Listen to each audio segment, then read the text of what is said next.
Welcome to learning मित्रम। आज हम class 10th की ज्योग्राफी की एनसीईआरटी के बुक का एक्सरसाइज 3 जल संसाधन को डिस्कस करेंगे। जैसे कि यहाँ पे दिया गया है जल संसाधन के रूप में कैसे है, क्योंकि हम इसका प्रयोग कर पाते हैं। हम संसाधन के बारे में समझ चुके कि संसाधन वही चीज़ें होती हैं जिनका मनुष्य उपयोग कर पाता है। यहाँ पे दो बच्चे आपस में बात कर रहे हैं जल संसाधन के बारे में, उसको हम जानते हैं।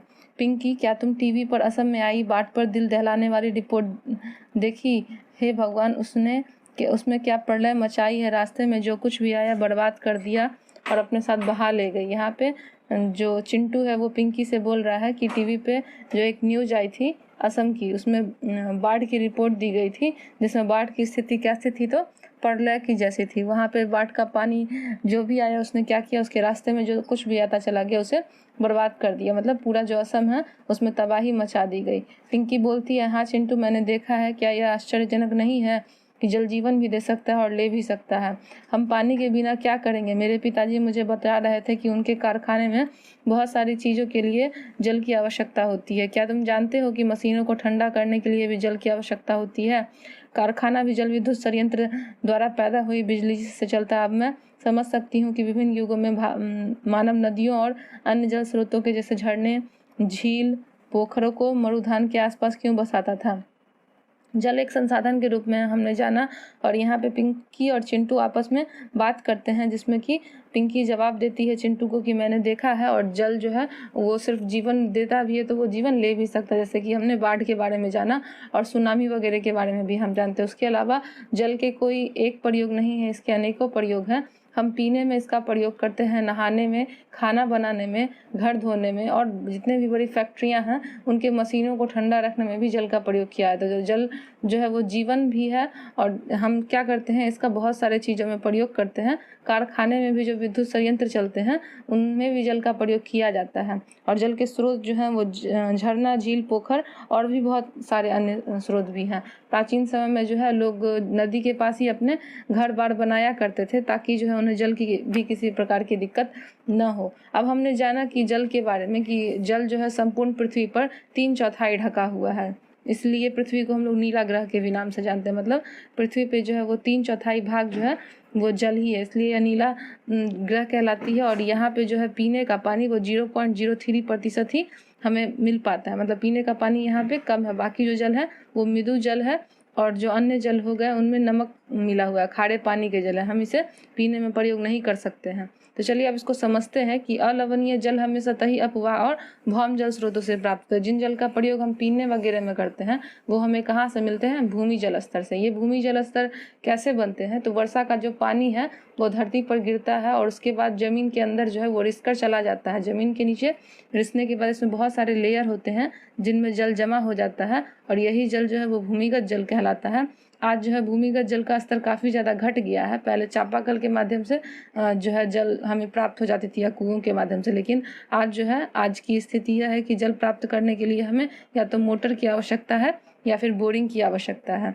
ऐसा इसलिए है क्योंकि गाँवों में जो जल का प्रयोग किया जाता है वो पीने का पानी जो है पृथ्वी पर 0.03% है, और हम इसका प्रयोग सिर्फ पीने में ही करें। लेकिन खेती वगैरह के लिए भी बहुत सारे गांव में इसका प्रयोग कर लिया जाता है, जिससे पीने के पानी में काफ़ी ज़्यादा कमी आ गई है।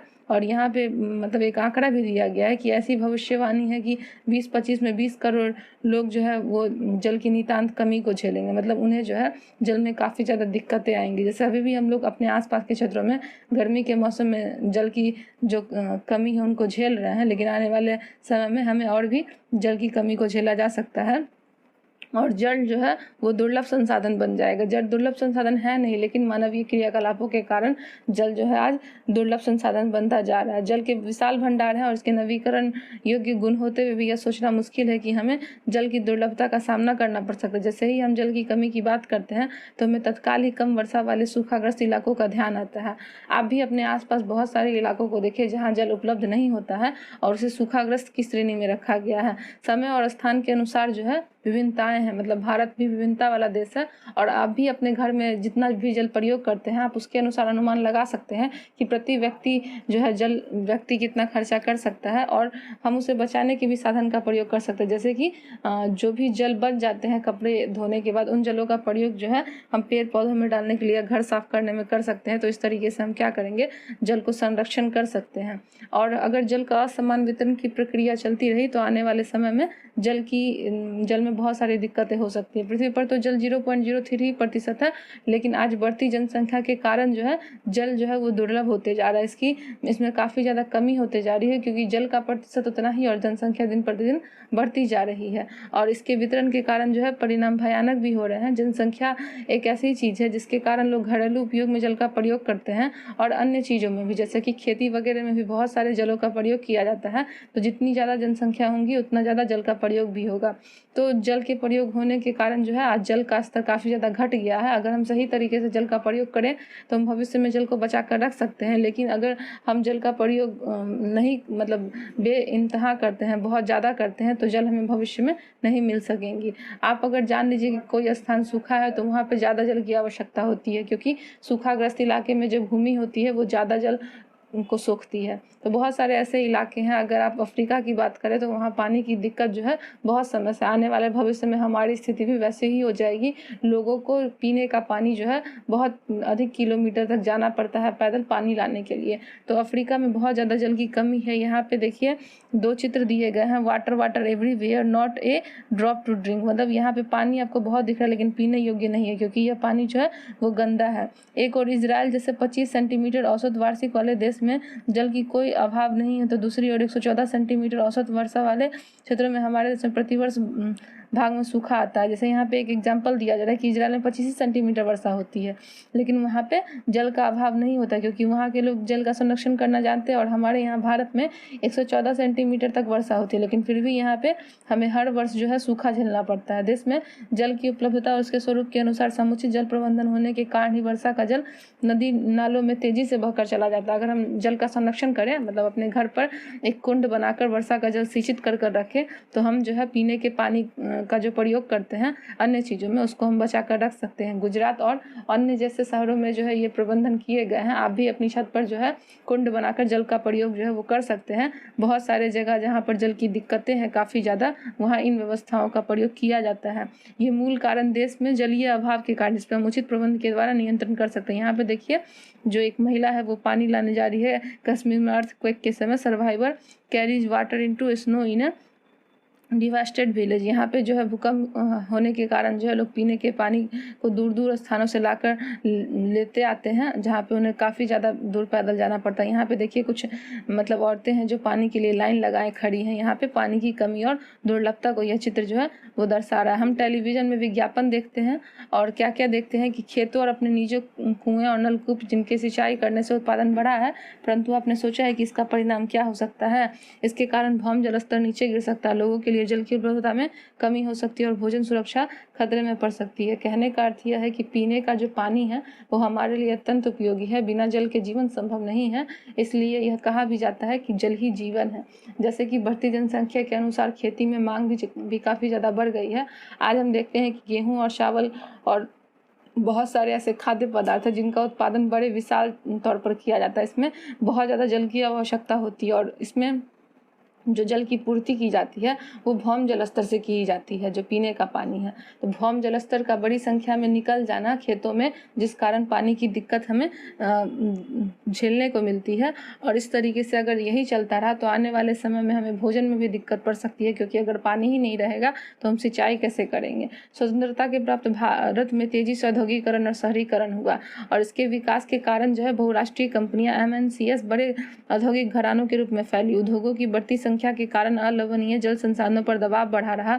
उद्योगों को अत्यधिक जल के अलावा उनको चलाने के लिए ऊर्जा की भी आवश्यकता होती है। इसकी काफ़ी हद तक जलपूर्ति तथा विद्युत से होती है। वर्तमान समय में भारत में कुल विद्युत का लगभग 22% जल जो है विद्युत से प्राप्त होता है। इसके अलावा शहरों की बढ़ती जनसंख्या तथा शहरी जीवन शैली के कारण न केवल जल की ऊर्जा की आवश्यकता में बढ़ोतरी हुई है, अपितु इनके संबंधित समस्याएं और भी गहरी हुई हैं। यदि आप शहरी आवास समितियों या कॉलोनियों पर नजर डालेंगे तो आप पाएंगे कि अंदर जल की आपूर्ति के लिए नलकूप स्थापित किए गए हैं। इसमें कोई आश्चर्य नहीं है कि शहरों में जल संसाधन का अति शोषण हो रहा है और इसकी कमी होती जा रही है। यहाँ पे कहने का अर्थ यह है कि 1947 के बाद जो है भारत में बहुत सारे औद्योगिकरण की नीति आई, जिस कारण बड़े बड़े फैक्ट्रियों की स्थापना की गई। उन फैक्ट्रियों में जो मशीनें चलाई जाती थी उनमें जल की काफ़ी ज़्यादा आवश्यकता होती थी। औद्योगिकरण की नीति ने गाँवों को शहरों में बदल दिया और शहरों में बड़े बड़े बिल्डिंग और बड़े बड़े कारखाने बन गए जहाँ पे जल की अति आवश्यकता होती है। इस कारण जो है जलों का ज़्यादा शोषण हो रहा है। जल संसाधनों का आने वाले भविष्य में हमें जल के संसाधन खतरे में जा रहे हैं और हमें जल की काफ़ी ज़्यादा दिक्कत भी महसूस होगी। हम अभी अपने इलाकों में अभी जल की कमी महसूस करते होंगे। ये सब कारण जो है जल के संसाधन को कम करने के लिए उत्तरदायी हैं। अब हम जल की दुर्लभता के मात्रात्मक पहलू की बात करें तो आओ हम ऐसी स्थिति के बारे में विचार करते हैं जहां लोगों की आवश्यकता के लिए काफ़ी जल संसाधन है, परंतु फिर भी इन क्षेत्रों में जल की दुर्लभता, यह दुर्लभता जल की खराब गुणवत्ता के कारण होती है। पिछले कुछ वर्षों से यह चिंता का विषय बनता जा रहा है कि लोगों की आवश्यकता के लिए प्रचुर मात्रा में जल उपलब्ध होने के बावजूद भी घरेलू और औद्योगिक अपशिष्ट, रासायनिक कीटनाशकों और कृषि में प्रयुक्त उर्वरकों द्वारा प्रदूषित मानव उपयोग के लिए खतरनाक है। आपने अनुभव कर लिया होगा कि समय की मांग है कि हम अपने जल संसाधनों का संरक्षण करें और प्रबंधन करें, स्वयं को स्वास्थ्य संबंधी खतरों से बचाएं, खाद्यान्न सुरक्षा, अपनी आजीविका और उत्पादन क्रियाओं की निरंतरता को सुनिश्चित करें और हमारे प्राकृतिक परितंत्रों को निम्नीकृत होने से बचाएं। जल संसाधनों के अतिशोषण और कुप्रबंधन से इन संसाधनों का ह्रास होता जा रहा है और पारिस्थितिकी संकट की समस्या पैदा होती जा रही है, जिसका हमारे जीवन पर गहरा प्रभाव पड़ेगा। तो चलिए इसको हम समझते हैं कि यहाँ क्या कहा जा रहा है कि जल संसाधन की काफ़ी ज़्यादा कमी हो गई है, जिसका कारण जो है मनुष्य की क्रियाकलाप है, बढ़ती जनसंख्या है और जल का हम संरक्षण नहीं कर रहे हैं। पहले ही बताया गया है कि आप जल का संरक्षण कैसे कर सकते हैं। तो वर्षा के जल को आप एकत्रित कर सकते हैं। अगर सभी लोग इस उपाय को करेंगे तो निश्चित तौर पर जो है हम जल को अधिक बचा कर रख सकते हैं। अगर हम जल को नहीं बचा कर रखेंगे तो मानव जीवन जो है वो खतरे में पड़ जाएगा। पानी तो धरती पर बहुत सारा है, जिस कारण धरती को नीला ग्रह कहा जाता है, लेकिन पीने का पानी जो है यहाँ पे बहुत कम है। इसलिए हमें पानी को बचाकर रखना आवश्यक है, इसका संरक्षण करना आवश्यक है, इसका प्रबंधन करना आवश्यक है। पानी को प्रदूषित होने से बचाना, पानी का संरक्षण करना और संवर्धन करना, ये सारे ऐसे उपाय हैं जिसके कारण जो है हम जल संसाधन को बचा सकते हैं लंबे समय के लिए।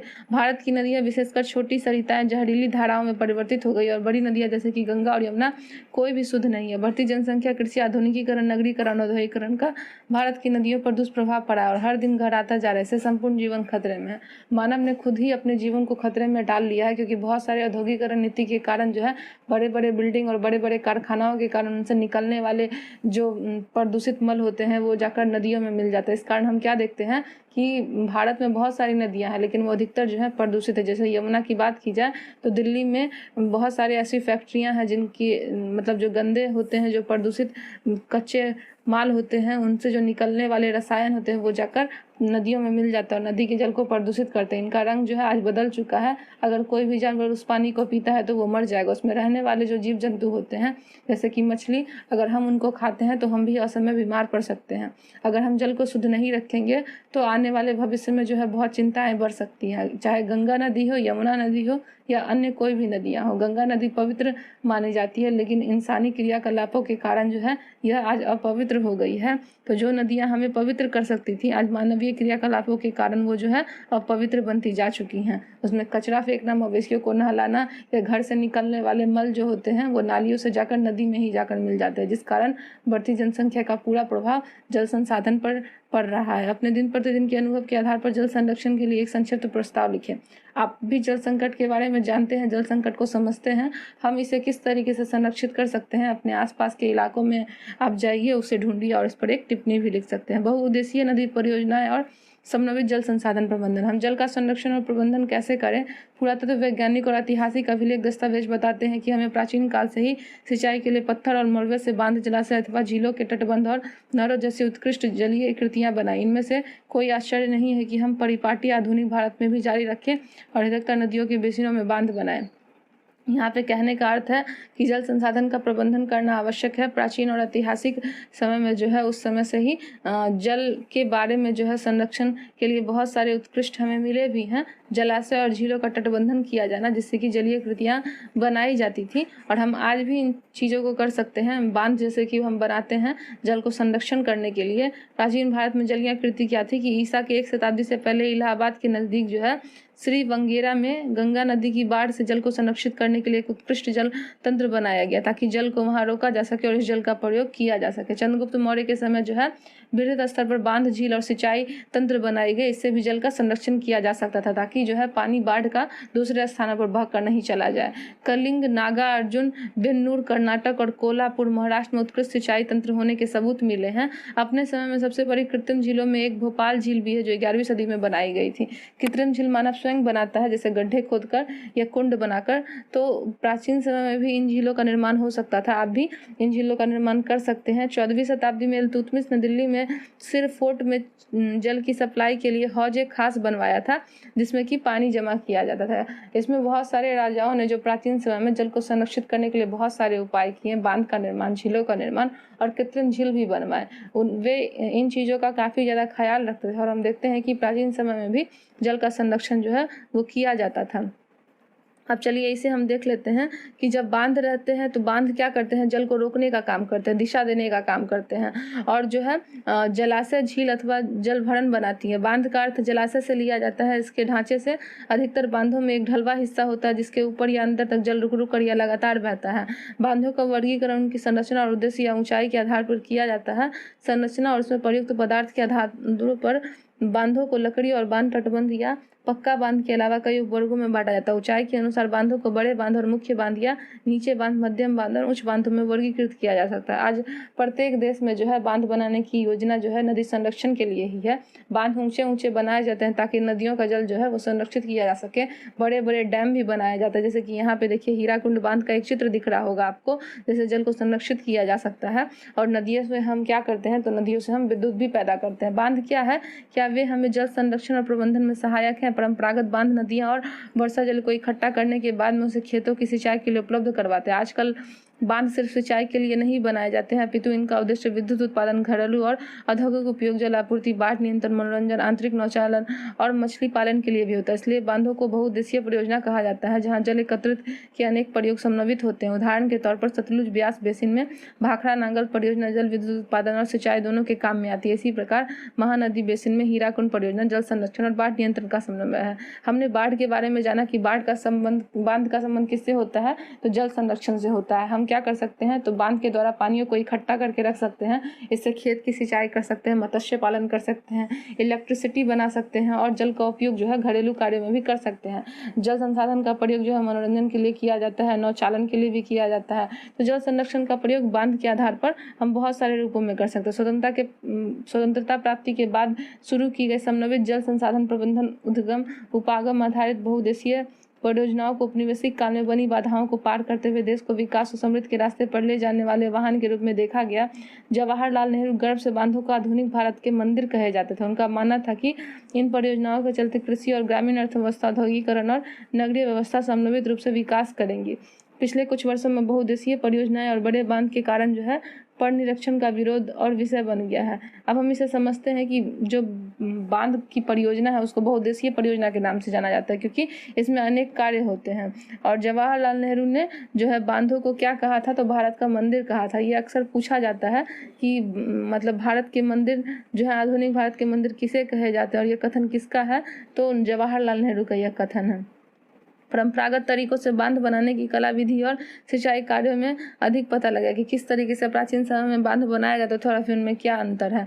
हमने आषाढ़ में फसलें बोई है, हम भद्रा में भादू लाएंगे, बाढ़ से दामोदर फैल गई, नाव इसमें नहीं चलेंगी, ओह दामोदर हम आपके पैर पड़ते हैं, बाढ़ का कहर कुछ कम करो, भादू 1 साल बाद आएगा, अपनी सतह पर नाव चलने दो। यह लोकप्रिय भादू गीत है दामोदर घाटी के लिए, नदी के लिए कहा जा रहा है, जिसे शोक की नदी कहे जाने वाली दामोदर घाटी में बाढ़ आने के दौरान दौरान जो है समस्याओं का वर्णन किया गया है। नदियों पर बांध बनाने और उनका बहाव नियंत्रित करने के लिए उनका प्राकृतिक बहाव अवरुद्ध होता है, जिसके कारण तलछट बहाव कम हो जाता है। अधिक तलछट जलाशय की तली पर जमा होते हैं, जिससे नदी तल अधिक चट्टान हो जाता है और नदी जलीय जीव आवासों में भोजन में कमी होती है। बांध नदियों को टुकड़ों में बांट देते हैं, जिससे कि विशेषकर अंडे देने की ऋतु में जलीय जीवों का नदियों में स्थानांतरण अवरुद्ध हो जाता है। बाढ़ के मैदान में बनाए जाने वाले जलाशयों द्वारा वहां मौजूद वनस्पति और मिट्टियां जल में डूब जाती हैं, जो कालांतर में अवघटित हो जाती है। मतलब बाढ़ आने से कोई एक चीज में ही नहीं मतलब हानि होती है, अनेकों चीजों में हानि होती है। बाढ़ आ जाने के कारण नदियों का पानी एक स्थान से दूसरे स्थान चला जाता है। इसमें रहने वाले जीव जो है वो अपने अंडे को सींच नहीं पाते हैं। बाढ़ से कई बहुत ज़्यादा बर्बादी भी होती है और वहाँ के वनस्पति जो है वो पानी में डूब जाते हैं। बहुउद्देशीय परियोजना और बड़े बांध, नए पर्वतनीय आंदोलन जैसे कि नर्मदा बचाओ आंदोलन, टिहरी बांध आंदोलन भी बनाए गए हैं। इन परियोजनाओं का विरोध मुख्य रूप से स्थानीय समुदायों में विविध स्तर पर विस्थापन के कारण, आमतौर पर स्थानीय लोगों को उनकी जमीन, आजीविका और संसाधनों के लगाव एवं नियंत्रण देश की बढ़ोतरी के लिए कुर्बान करना पड़ता है। इसलिए अगर स्थानीय लोगों को इनकी परियोजना का लाभ नहीं मिल रहा हो तो वो किसको मिल रहा है? शायद जमींदारों और बड़े किसानों, उद्योगपतियों और कुछ नगरीय केंद्रों को। गांव के भूमिहीन को ले लीजिए, क्या वे वास्तव में ऐसी परियोजनाओं के लाभ उठाते हैं? यहाँ पे कहा जा रहा है जो बहुउद्देशीय परियोजनाएं होती हैं, जिसमें कि नर्मदा बचाओ आंदोलन, टिहरी आंदोलन से संबंधित है, इन परियोजनाओं का विरोध किया जा रहा है मुख्य रूप से स्थानीय समुदाय द्वारा, क्योंकि वे मान रहे हैं कि इनका प्रयोग जो है जमीन, आजीविका और संसाधन के लगाव एवं नियंत्रण देश की बेहतरी के लिए कुर्बान करना पड़ रहा है। इसलिए आसपास के लोग जो है वो नर्मदा बचाओ आंदोलन पे भी टिके में, जैसे कि हमने सुना भी है।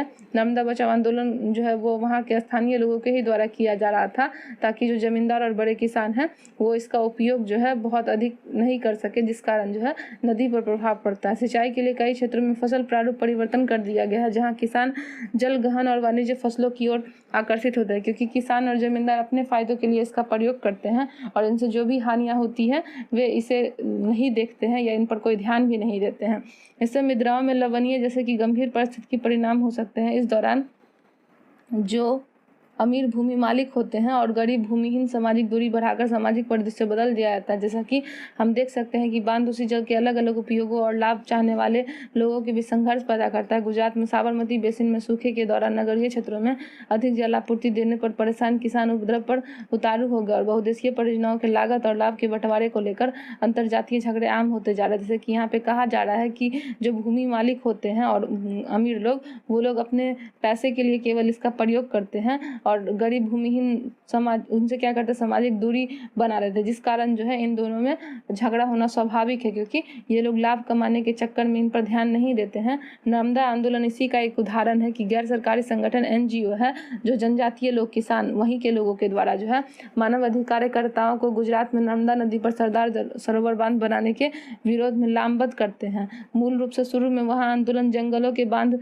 के पानी में डूबने से पर्यावरण मुद्दों पर केंद्रित था, क्योंकि हमेशा बांध बना देने के कारण क्या होता है, पानी का जलस्तर बहुत ज़्यादा बढ़ जाता है, जिससे कि वहाँ की वनस्पतियाँ डूब जा रही थी। इस कारण जो है वहाँ के स्थानीय लोगों ने इसका खुलकर विरोध किया और लोगों ने सोचा कि उनकी यातनाएं व्यर्थ नहीं जाएंगी। विस्थापन का स्वयं स्वीकार किया गया और विश्वास करें कि सिंचाई के प्रसार में वे माला माल हो गए। प्रायः रिंद उत्तरजीवियों ने हमें बताया कि उन्हें अपने कष्टों से देश के लिए कुर्बानी के रूप में स्वीकारा गया। अब 30 साल के कड़े अनुभव के बाद उनकी आजीविका और अधिक जोखिमपूर्ण हो गई है। वे पूछते जा रहे हैं कि हम ही देश के लिए कुर्बानी क्यों दे रहे हैं।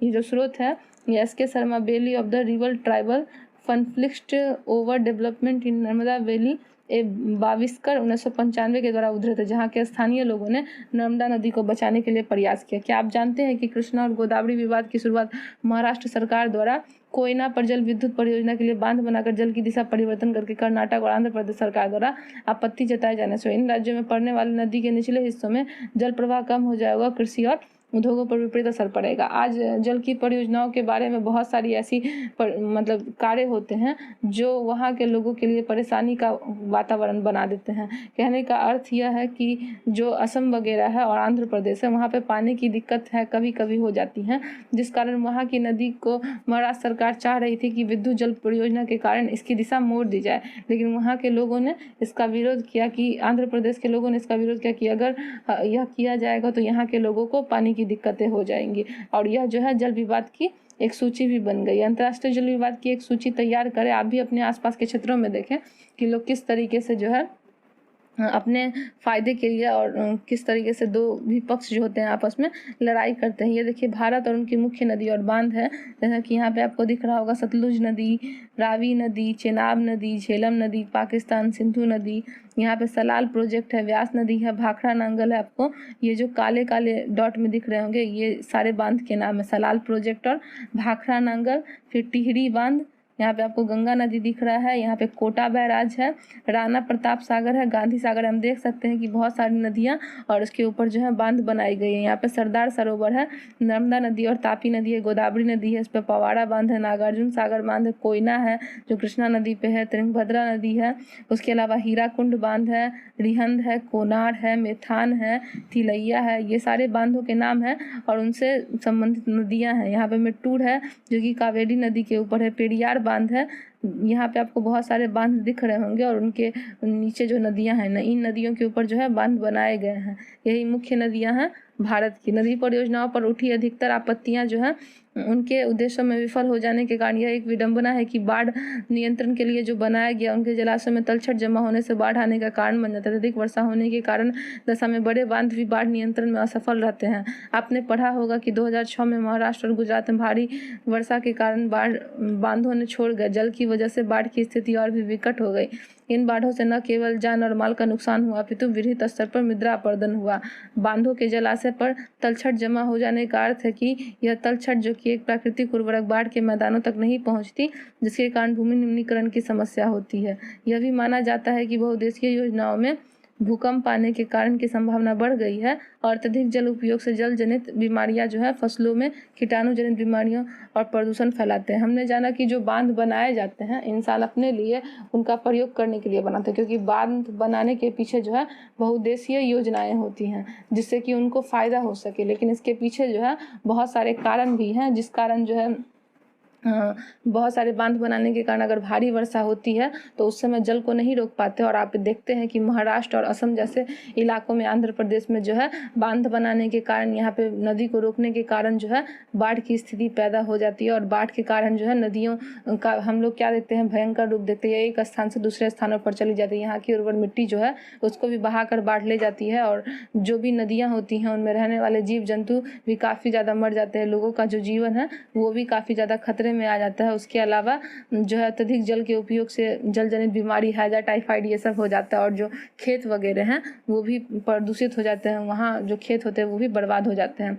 वर्षा जल संग्रहण क्या है? अब हम बहुउद्देशीय परियोजनाओं के अनुसार जो है वर्षा जल का संग्रहण करना आवश्यक है अगर हमें पानी को बचाना है। जो वर्षा से जल एकत्रित होता है हम उसको क्या कर सकते हैं, अपने छत पर कुंड बना सकते हैं और कुंड बनाकर जो है पानी को इकट्ठा करके प्रयोग कर सकते हैं। प्राचीन काल में भी इसका प्रयोग जो है वो मुख्य रूप से किया जाता था और पर्वतीय क्षेत्रों में लोग क्या करते हैं तो गुल बनाते हैं। गुल और कुल पश्चिम हिमालय जैसी वाहिकाएं नदी हैं और यहाँ पे भी मतलब बहुत सारा प्रयोग किया। जैसे कि आप देखिए एक यहाँ पे छत है जिसमें कि हैंडपंप के माध्यम से पुनर्भरण किया जा रहा था। यहाँ पे छत पे जो है बनाया गया है कुंड जैसा और पानी जमा होने के बाद जो है पाइप से निकल कर जो है वो सीधे भौम जल स्तर में जाता है। इससे जो है भौम जल स्तर में वृद्धि होती है और पानी की बर्बादी भी नहीं होती है। ये वर्षा जल जो है छत के द्वारा संग्रहण करने का एक आम तरीका है और भी बहुत सारे जगहों पर यह बनाए गए हैं। पश्चिमी भारत का यह राजस्थान का स्थान है जहाँ पे पानी की काफ़ी ज़्यादा दिक्कतें होती हैं। वहाँ हर घरों में छतों पर जो है ऐसे चीज़ें आपको देखने को मिलेंगी। आप भी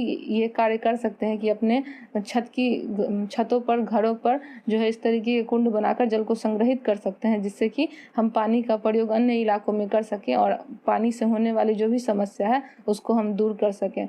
हमने देखा कि पानी का प्रयोग जो है वो किस तरीके से किया गया और हम जल का संरक्षण किस तरीके से कर सकते हैं। तो यह वीडियो का पार्ट 1 था। अब इसे यहीं पर एंड करते हैं। अगर आपको यह वीडियो अच्छा लगा हो तो इसे लाइक ज़रूर करें, कमेंट करें, सब्सक्राइब करें और बेल आइकन दबाकर नोटिफिकेशन ऑन कर लें और इसे अपने दोस्तों में भी अधिक से अधिक शेयर करें। Thank you. तो